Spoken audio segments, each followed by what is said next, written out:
Jy kan dit maar doen as ek nou 'n lied of twee sing. Sê gou verjaarsdag. Daar verjaarsdag wat gebeur het. Daar is 'n verjaarsdag. Hier is nog 'n verjaarsdag. Van die week. Daar is nie staan so die kant af. En huweliksherdenkings ook. Kom ons kyk vir huweliksherdenkings.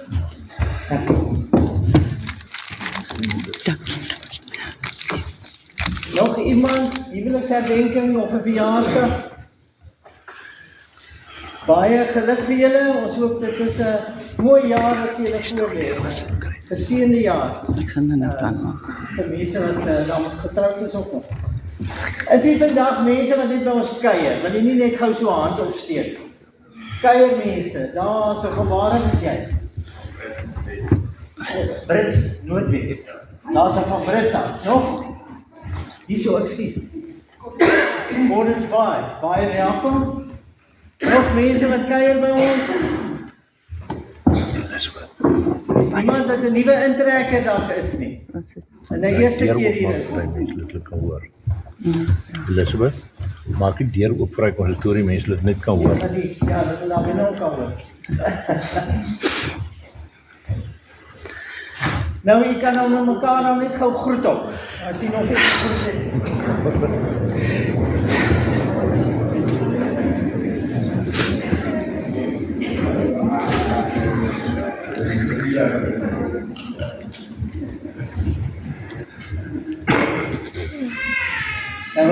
Ek het gedink om die foto te begin met 'n ou bekende, en nou wat ons nie krag het nie, nou sit ons baie meer van pas. Ons vra ons altyd, ek kyk op mense, maak die stelling, ek kyk op na die berge, waarvandaan sal daar vir my hulp kom? My hulp kom van die Here wat die hemel en die aarde gemaak het. Nou okay, die singery is nou 'n bietjie uitdaging want julle het nie woorde nie. So ons het gou 'n bietjie geskommel aan die liedere, so kom ons begin met lied 190, dis Grote God aan U die eer. En ek dink die meeste ken die woorde, as jy hom nie ken nie, dan leer jy. Maar rustig saam. So 190 vers 1 en vers 2, kan ons na kyk.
Kom dan nou allemaal God. Kom ons sing daaroor vers 1 en 2.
ons sal net daai 2 keer deur. 163.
Ek beter gehoor word as ek onderstaan. As jy nou gemakliker onderstaan.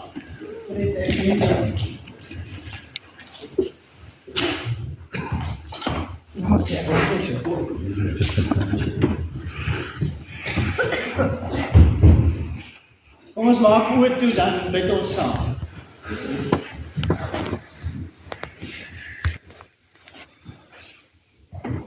Here, vanoggend het ons dalk ietsie van 'n belewenis wat mense in die ou dae gehad het, dat om 'n eredienste by te woon dalk nie so gerieflik is nie. Dat mense nie dalk altyd lekker kan hoor nie. Dat as mens nie skerms het nie, is ons nie altyd almal op dieselfde bladsy nie. Maar Here, ongeag dit alles, is dit wonderlik dat ons vanoggend ook hier by mekaar kan wees. Baie dankie dat ons as gelowiges eintlik geredelik of redelik maklik ten minste 1 keer 'n week so by mekaar kan kom. En Here, met ons by mekaar kom, wil ons ook graag eer en lof en dank aan U bring. U is die God wat moeite maak met ons. U is die God wat ons telkens op verskillende plekke hier ontmoet. En dan is ons ook vanoggend hier. Ons vra daarom U seën. In Jesus se naam. Amen. Dat die skriflesing vanoggend is uit Johannes 4 uit. Johannes 4 vanaf vers 43 tot 54. Ek lees die 83 vertaling. Na die 2 dae het Jesus daarvandaan na Galilea toe gegaan. Hy het self verklaar dat 'n profeet nie in sy eie land geëer word nie.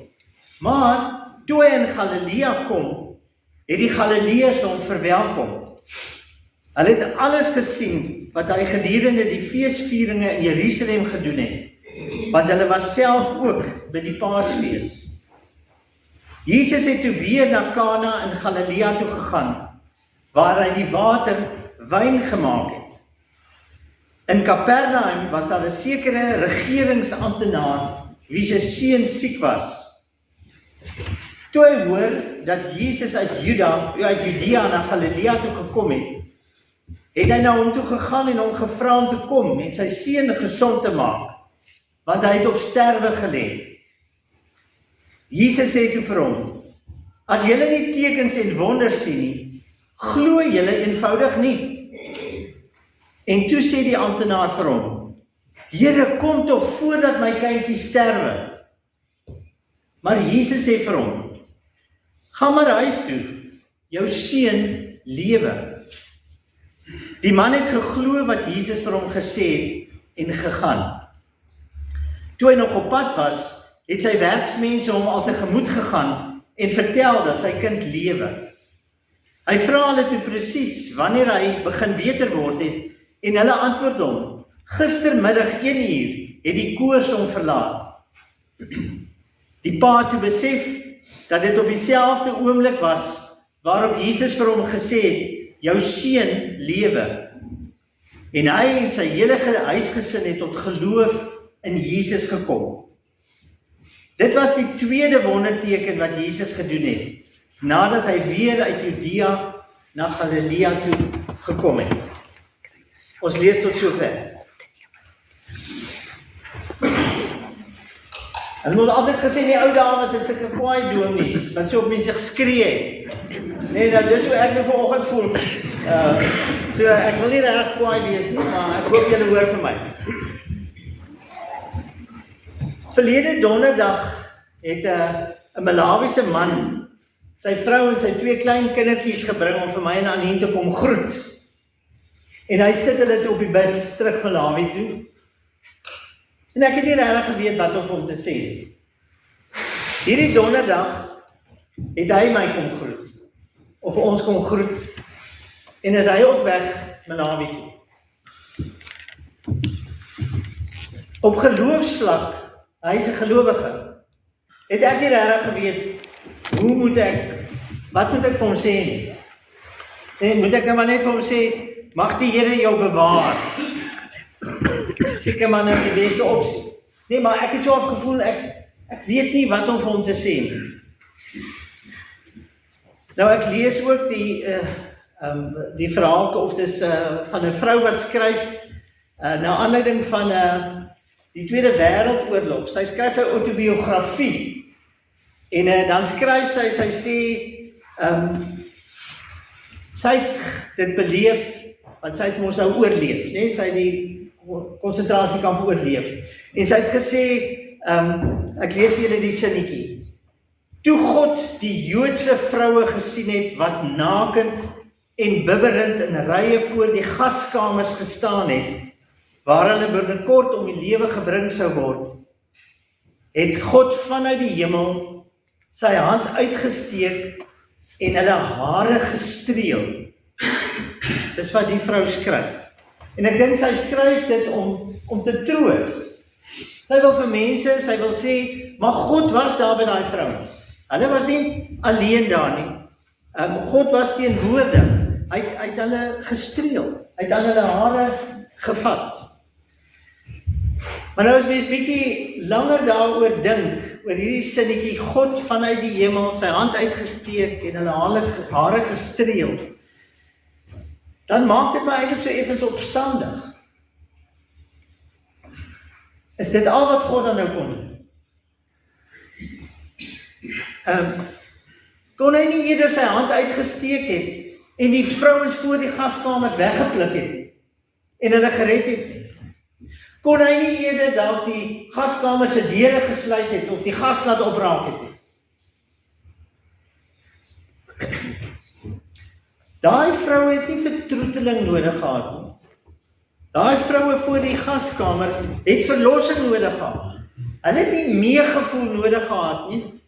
Hulle het nodig gehad dat daar met mag ingegryp word om hulle situasie te verander. Waarom iemand sy hare streel sodat sy nie daarna na haar asem snak in die gaskamer? Kan die Here nie maar vir die mense wat in ons land is, en hulle wat papiere het, en hulle wat gelowig is 'n bietjie beter versorg hier by ons nie? Kan God nie maar ingryp by Oekraïne, in Rusland, in Amerika, in Palestina, in Israel, en net bietjie wys wie se beheer nie? Waarom doen God dit nie? Kan God nie, of mense kan erger nog sê, wil God dit nie doen nie? Wil hy nie daai vrouens gered het daar by die gaskamers? As jy na jouself toe kom, dan voel mens ook so. As die diagnose sê die kanker groei in my liggaam, hulle kan niks doen nie. Sal ek nou wil hê God moet nou my hare strek. Of as ek met 'n slenter gevang word en ek verloor al my geld. Wat wil ek nou hê moet God doen? As ek die tyding ontvang my kind te sterwe, is dit nou genoeg dat God by my kom sit en my net so aan my kop vat? Nou die verhaal wat ons gelees het, dink ek is iets van daai belewenis wat daai regeringsamptenaar van Kapernaum gehad het. Sy seun is baie ernstig siek. Hy soek dringend vir Jesus. Hy sê dan vers 49, Here, kom tog voordat my kindjie sterwe. Here, U moet nou red. U moet nou intree. Ek het U nou nodig. Nou aan die begin was hierdie regeringsamptenaar waarskynlik iemand wat net 'n wonderwerker gesoek het. Iemand wat 'n wonderwerk kan doen. Iemand wat 'n towerstaf kan swaai om sy geseun gesond te maak. En eintlik was dit almal daar in Galilea se behoefte. Hulle wil 'n wonderwerker hê. As mens daai gedeelte begin lees, dan begin dit mos waar Jesus sê 'n profeet word nie in sy eie land geëer nie. Hy word nie in Galilea geëer nie. Maar dan in vers 45 dan staan daar, toe hy Jesus in Galilea kom, het die Galileërs hom verwelkom. Nou, hoekom sal hulle hom eintlik verwelkom terwyl net vroeër het hulle hom nie geëer nie? Want hulle het gehoor hierdie ou kan wonderwerke doen. Hulle het gehoor van wat met die Paasfees in Jerusalem gebeur het, of hulle was self daar. Hulle weet van die water wat in wyn verander het in Kana. So Jesus, ons het hom nou nie laas geëer nie, maar hy is nou goed genoeg, want hy kan wonderwerke doen. Hy kan inkom. Hy is welkom hier by ons. Hulle hang hom aan. Hulle is verwonderd oor Jesus. Maar dan sê Jesus vir hulle vers 48, as julle nie tekens en wonders sien nie, glo julle eenvoudig nie. Hy sê vir hulle, julle het 'n wonderwerker nodig, en dan kan ek 'n wonderwerk doen, dan gaan julle skielik glo, maar dis nie waaroor dit gaan nie. Ons sê self, sien is glo, dis wat ons gewoonlik sê. Maar geloof is baie meer as om te sien. Jesus sê vir die Galileërs, om 'n wonderwerk te doen, gaan julle nie noodwendig laat glo nie. Geloof is nie net, of glo is nie net as jy sien nie. Hoewel mens 'n wonderwerk soek, moet 'n mens ook ontdek, jy glo sonder dat jy die wonderwerk sien. Johan Silje maak die onderskeid, dan sê hy, mens kry 'n wondergeloof, nee, daar's 'n wonderwerk en nou glo, en hy sê, dit moet uitgebrei word na 'n woordgeloof. Ek gaan probeer verduidelik. 'n woordgeloof is om te glo die woorde wat jy hoor. 'n woordgeloof is om Jesus se woorde ernstig op te neem. Hierdie regeringsamptenaar van Kapernaum, hy moenie net glo omdat hy 'n wonderwerk sien nie. Hy moet glo omdat hy Jesus op sy woord vat. En dis presies wat in die verhaal gebeur het. Ons kyk dit baie keer mis. Hierdie regeringsamptenaar gaan nou na Jesus toe. Hy sê, Here, red asseblief my kind. Maar hy sien nie die wonderwerk. Hy is hier by Jesus, maar sy kind is daar in Kapernaum. Daar is nie 'n selfoon dat hy gou bel en sê, hoe gaan dit met my kind nie? Hy moet bloot Jesus se woord vat. Hy moet Jesus se belofte aanvaar. En dit is die groot wonderwerk wat hier gebeur. Dat 'n regeringsamptenaar wat hulp soek by Jesus se woord aanvaar. En dan gebeur daar nog 'n wonderwerk. Vers 60 sê, die man het geglo wat Jesus vir hom gesê het, en toe gaan hy. Hy glo toe. Hy weet nie of sy kind gesond is nie. Jesus het gesê, jou kind is gesond. Hy het nog nie sy kind gesien nie. Hy aanvaar bloot die Here se woord. En dis 'n wonderwerk.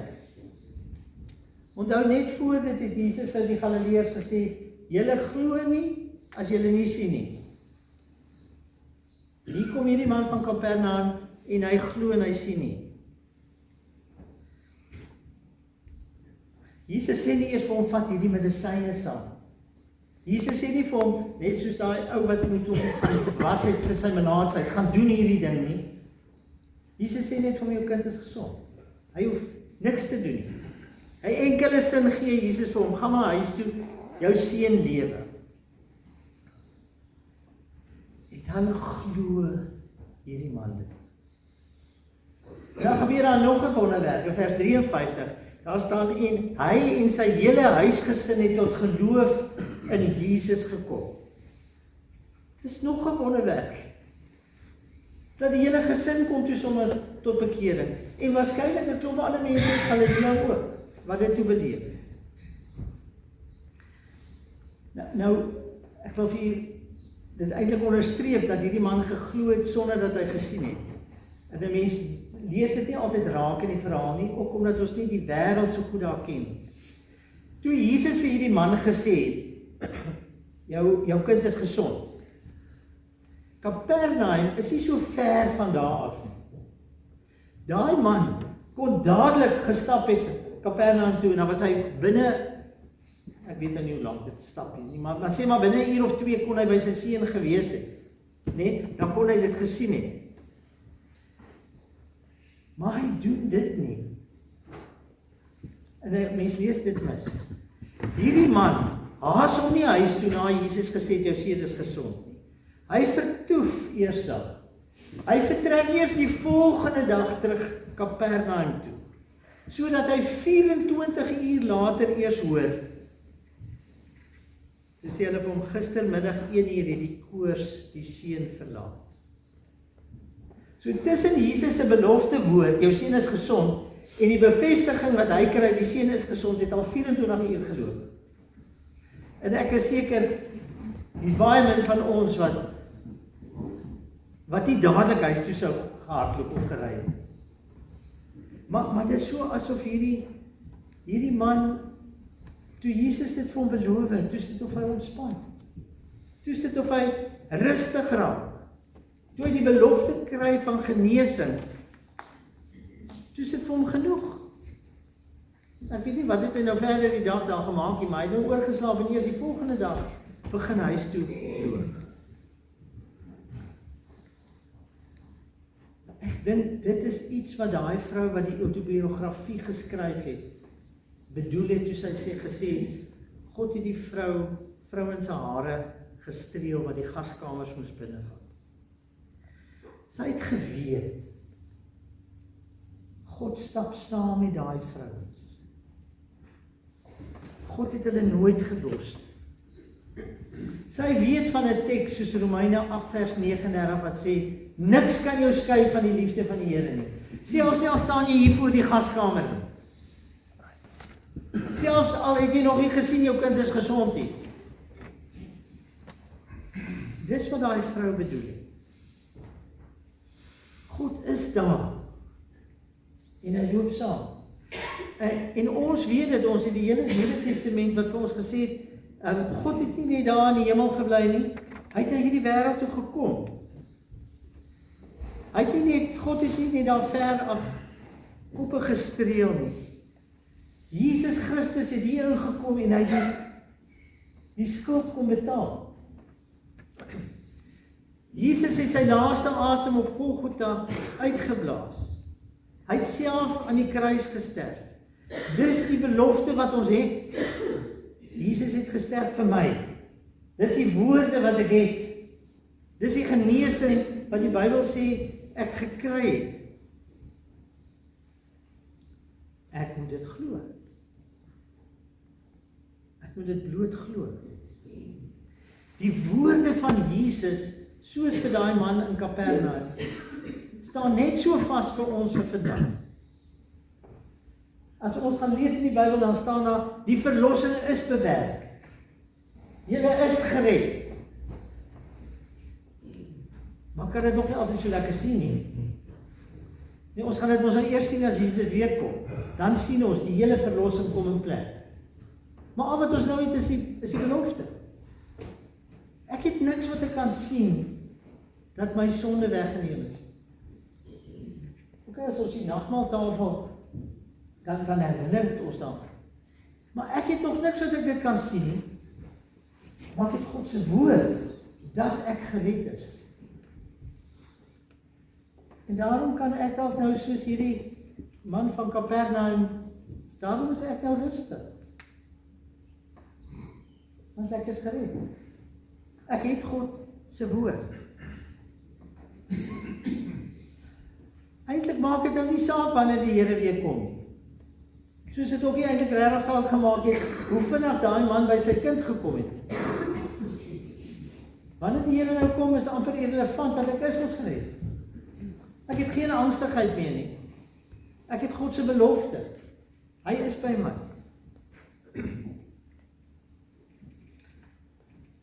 Die vraag is dalk of ons nog glo dat hierdie wonderwerk, dat God mense red, en dat Jesus aan die kruis vir my gesterf het, die woorde wat ons in die Bybel kry, is of ons dit glo. Daai versie wat sê Johannes 3 vers 16, want God het die wêreld so lief gehad sodat elkeen wat in hom glo nie verlore mag gaan nie, maar die ewige lewe kan kry.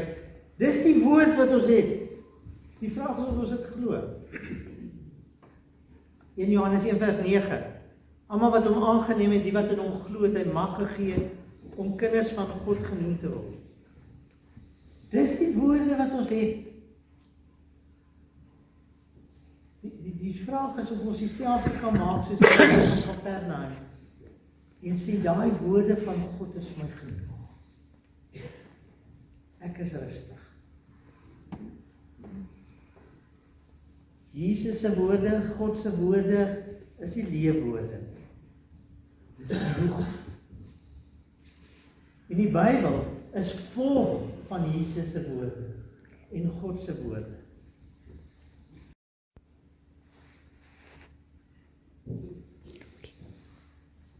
As God, kom ek begin weer daar, die Malawiese man. Ek wens ek kon eintlik maar net vir hom gesê het, God streel jou vrou en kinders se hare op die bus.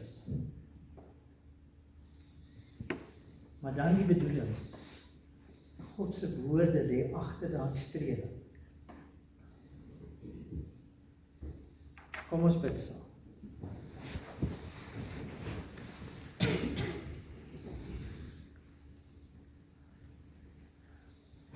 Here, ons dankie dat Jesus U woord is wat na hierdie wêreld toe gekom het.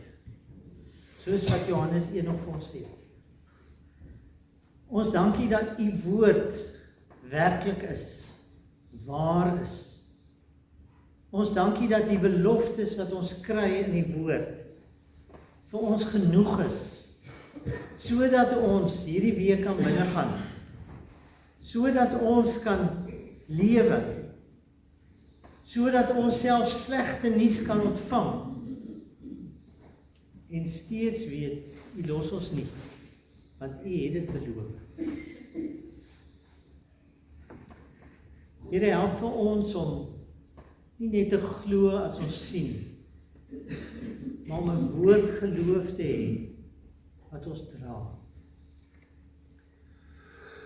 Ons bid dit alles in Jesus se naam. Amen.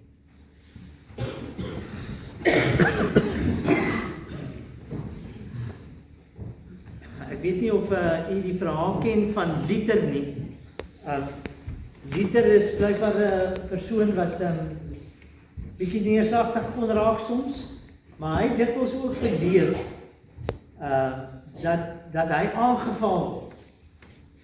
En dan is die een storieetjie is dat hy het 'n inkpotjie gevat. En ons skryf ons met die inkpenne. Hy het 'n inkpotjie gevat toe hy 'n dag weer so voel dat hy so bedreig raak. En hy gooi die inkpotjie daar en hy sê vir die duiwel, ek is gedoop. En vir die duiwel te sê, ek het die woord. God het hom aan my verbind. En daarom is dit vir my so lekker dat ons vanoggend weer 'n doop het. Want by hierdie doop kom God, en die dogtertjie se naam is Mila, kom God na Mila toe, en hy sê, ek kies jou. Ek gaan vir julle gou hier uit die formulier net evens iets lees. Ons word gedoop omdat die Here God 'n verbond van genade met ons en ons kinders gesluit het. Nee, hy sluit 'n verbond, dit beteken hy sê ek gaan jou God wees. Gaan lees dit daar in Abraham se vraag. Reeds vir Abraham, die vader van alle gelowiges, het die Here gesê, ek bring 'n verbond tot stand tussen my en jou nageslag. Nee, skielik is ons nou ook deel. Dis wat die woord sê. Dit is 'n blywende verbond. Ek sal jou God wees en ook die God van jou nageslag. Ons het niks wat ons kan sien nie. Ons het die belofte.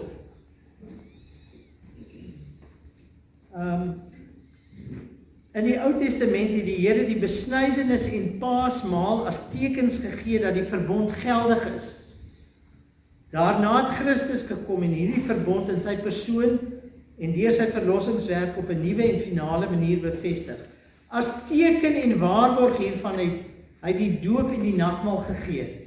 So dit is wonderlik dat ons het 'n doopvond hier, ons het die nagmaal sterfies daar. Dis ietsie wat vir ons tog help om te glo. Nee, dis 'n bevestiging. God het 'n verbond gesluit. En dan by die vraagie wat hier staan, wat is die doop, staan nie, dat die Here daardeur bevestig, dat hy ons in sy verbond insluit, ons tot sy kinders aanneem, en ons deel laat hê aan al die voorregte van die verbond. Die doop sê dit vir ons, God lyf ons in, God maak ons deel, ons het deel aan al die voorregte, dat die Here ons deur hierdie sakrament verseker, dat hy deur sy gees in ons woon en ons lewens daagliks so regeer, dat ons hoe langer, hoe meer sy beeld vertoon. Ons kry hier by die doop die bevestiging, dat God in ons werk ook, deur sy gees in ons, en die doop is dit. Nou hoe gaan Mila wat nou gedoop word dit weet? Sy gaan dit weet omdat haar pa en haar ma dit van haar gaan moet vertel. Haar pa en ma moet van haar vertel van God se woord wat vanoggend hier na haar toe gekom het en haar ingetrek. Dis hoe sy gaan weet. Sy gaan dit weet omdat ons hier is. En ons daar moet ook intrek. Ons daar ook moet vertel. Nee? So die Here bring nou die twee ouers ook vorentoe. En dan kom beloof hulle. Ek gaan vir my kind vertel van Jesus se woord. Ek gaan vir my kind sê, ja, Jesus vat aan jou hare. Maar meer nog, sy woord is 'n belofte wat jy jou lewe lank aan kan vashou. Manu en Marika. Ek het dit hier geskryf. Ja, nou Marika, kan julle vorentoe kom. As daar van die familie is of so wat ook wil vorentoe kom, as julle welkom.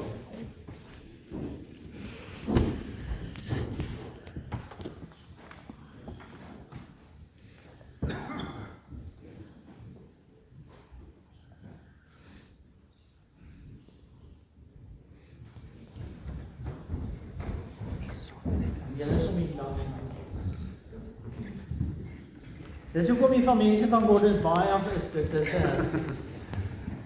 dis vir hulle.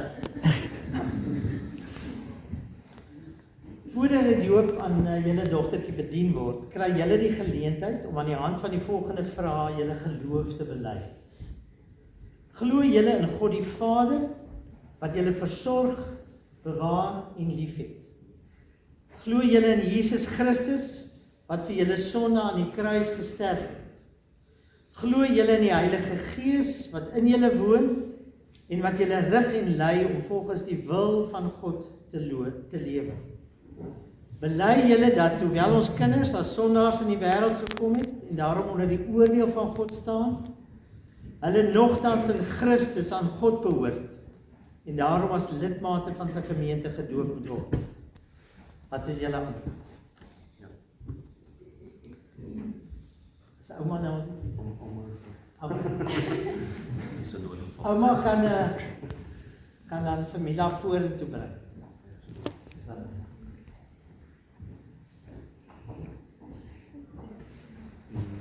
Slaap. Sal haar nou wakker kry as 'n bietjie water op haar kop sit.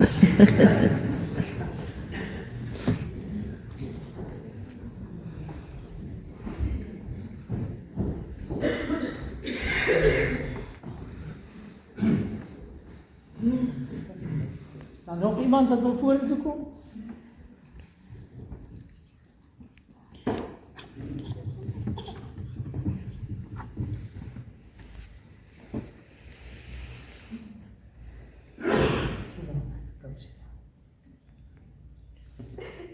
Mila, Janneke, Brits, ek doop jou in die naam van die Vader en van die Seun en van die Heilige Gees. Nou het sy die woord, sy het die belofte, sy is ingelyf, God het haar gekies. Ons maak oop toe. Here, baie dankie vir hierdie wonderlike moment wat ons kon beleef, dat u woord na 'n klein dogtertjie toe uitgaan en haar innooi in u gemeenskap. Dankie dat sy nooit weer in haar lewe los van u sal wees. En ons bid vanoggend dat sy ergens in haar lewe dit sal ontdek en dat sy ook vir u sal kies, soos wat u vir haar gekies het. In Jesus se naam. Amen.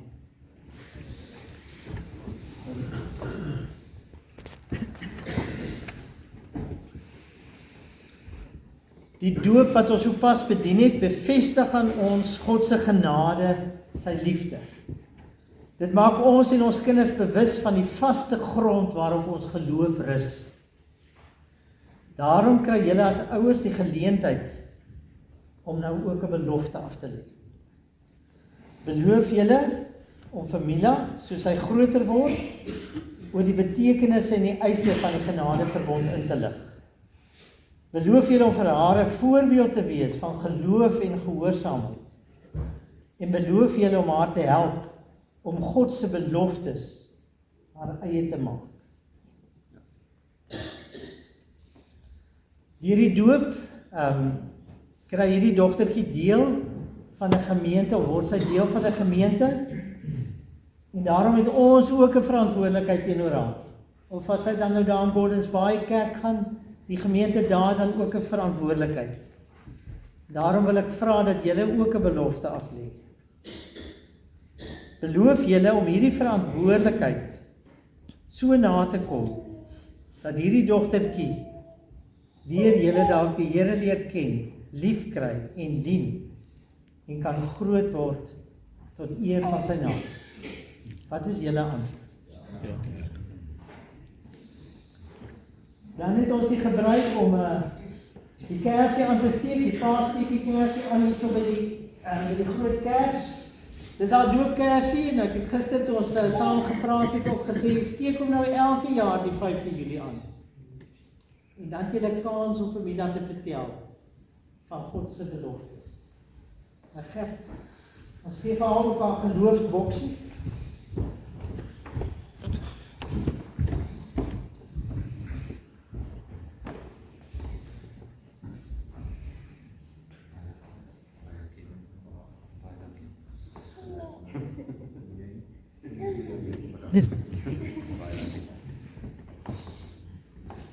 Goed, baie dankie. Dan kan julle gaan sit. Dankie.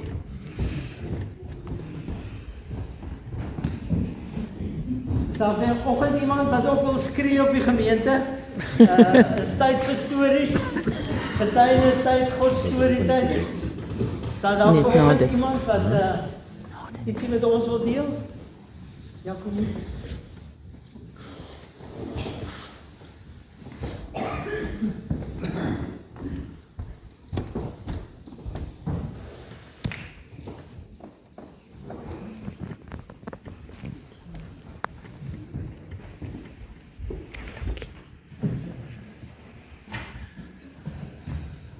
As jy haar nie hoor nie, dan steek jy die hand op, dan sal ek herhaal wat sy sê.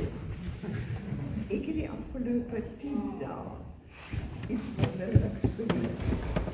Ek werk al vir meer as 22 jaar met malawiërs in my tuin. En soos julle weet, het ek 'n gewigtige tuin. 10 dae gelede, toe kom Sylvester by my. En hy sê vir my, ouma, nou onthou, tussen my Engels en Sylvester se Chichewa kan daar baie glimse kom. Hy sê vir my, ouma, ek moet nou gaan. Ek kan nie langer hier bly nie, dit raak te gevaarlik. Nou, ek sit in 'n gemakstoel en hy het 'n kombuisstoel getrek dat ons twee se knieë aan mekaar raak. So julle moet weet hoe na aan my was hy. So kan almal van haar hoor. Nee. Okay, hou nou gou nog en ek het gou probeer vertel wat jy gesê het. Sy vertel, sy sê die afgelope 10 dae het sy 'n besondere belewenis gehad. Sy het malawiërs wat baie in haar tuin al gehelp het. Sy ons baie blomme en goede en toe kom die een na haar toe en sê maar hy kan nie langer meer hier werk nie, hy moet gaan. En toe sit hulle knie teen knie eintlik en nou sit hulle selfs, dit genoeg so. Ek stuur toe dadelik vir Katrein my huishulp om vir Marielle in die station te gaan haal, want hier het ek nou hulp nodig met die taal, ek kan dalk nou op klips kom. Verder kry ons pas 'n boodskap dat ons die mense moet stuur na die Kali de Wet sentrum toe. Ons verduidelik dit vir hom, hy sê nee, hulle is bang daar gaan gebeur soos wat dit in Natal gebeur het, dat die mense ophoop en net meer moeilikheid maak. Okay, ek sê gou weer, hy sê toe, die Malawiese man, hy moet nou klaarmaak, en sy sê toe maar van die boodskap wat deurgekom het, hier by die Kali sentrum, op Robertson, kan mense wat vervoer nodig het en so by mekaar kom, en dan vandaag sal hulle teruggestuur word, en hy sê toe, maar hy wil nie so toe gaan nie, want hy is bang dit gebeur daar, wat by party ander plekke gebeur het, waar groepe so by mekaar kom, dan sal maar 'n bietjie drama. Nou, hier moet nou 'n reis aangepak word, en die eerste wat ek aan dink, is aan kos. Dis my eerste gedagte. Ek staan op, en ek gaan pak 'n mandjie vir iemand wat op 'n reis gaan. Gee dit vir hom, maar Sylvester bly sit. Knie teen my knie. Hy sê vir my, ouma, maar ek het nou geld nodig. Kan ek dit gou eers sê. Sy dink toe dadelik aan kos, want iemand wat moet op reis gaan, met 'n bus of wat ook al, het kos nodig. Sy pak vir hom 'n pakkie wat kos in het, en bring dit vir hom, maar hy bly toe sit, en toe sê hy vir haar, maar hy het geld nodig. Nou gelukkig is Marielle, julle weet van die station, gestaan baie lekker rugby daar gekyk, hy gaan toe, en hy gaan trek geld. En nou kry ek dit vir Sylvester. Maar Sylvester bly sit.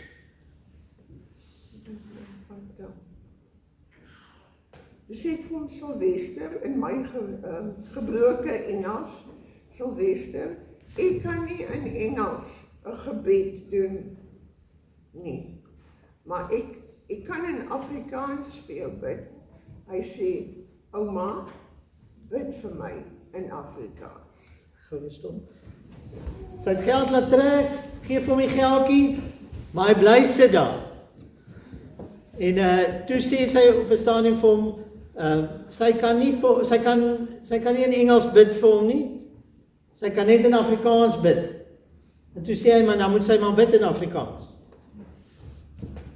En ek vat sy hande, julle, en ek begin bid.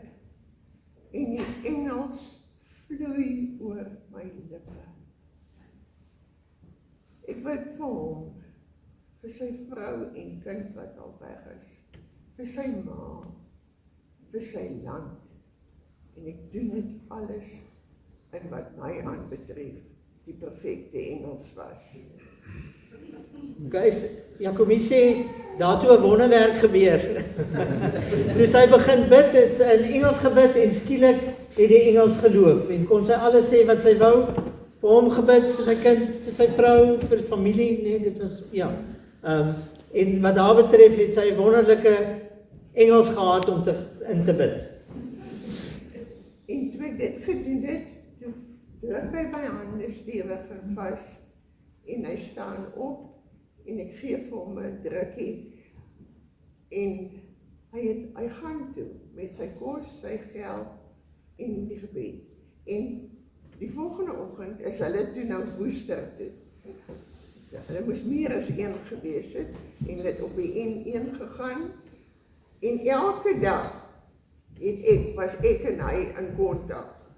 En elke dag sê ek vir hom, ek bid vir jou, en dan sê hy, dankie, dit gaan goed, ons vorder, totdat hy nou daar in die noorde kom, en toe sê hy vir my, en ek gaan nou swaai nou Mosambiek toe, ek gaan by Ted, gaan ek deur die grensbos. Toe raak ek 'n bietjie bang, is die man nie nou besig om deur 'n draad te klim nie. Wel, daar het ek vir my seun de Wet, hy ken die area, hy sê nie, daar is 'n grensbos by Ted. En gisteroggend, toe stuur hy 'n boodskap. Ouma, ek is veilig. Wat vir my so goed was, hy skryf Omar. En ek dink dis die hele tyd, dit is iemand wat by hom is, maar dit is wat hy vir my aangespreek het, as Omar. Omar, en dan dink ek, is hier nou 'n Omar man by hom, maar dit was net eke gewees. Maar dit was vir my so 'n seën vir myself, ook, dat ek hierdie man, wat vir my so goed was, so van kon afskeid neem. En ons weet nie, hulle glo hulle gaan terug, maar ek glo dit nie. Jacobie sê toe sy op die pad, op die N1, met sy goedjies, wat sy gegee het, en hulle het kontak gehad elke dag het sy bevestig, sy bid ook vir hom. Hy is daar by Mosambiek deur Ted, die grenspost, en hy is veilig by die huis. En sy sê dit was vir haar toch net ook 'n geseënde ervaring, om op die manier van hom afskeid te neem wat so lank agter is. Baie dankie, Jacobie.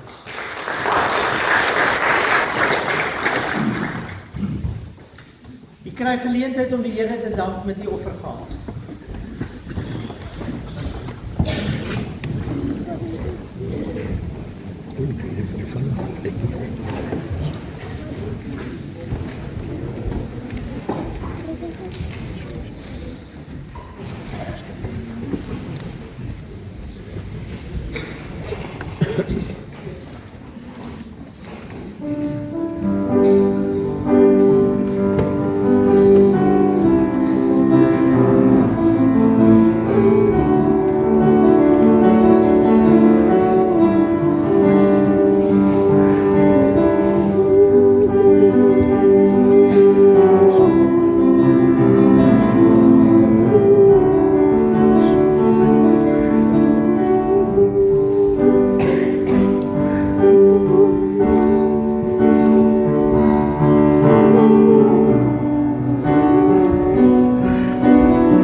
Gesing het wat sê woord van God, woord van die lewe.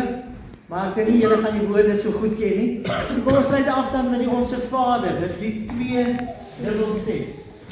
266.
Jy het daai belofte en dit is ook vir jou genoeg.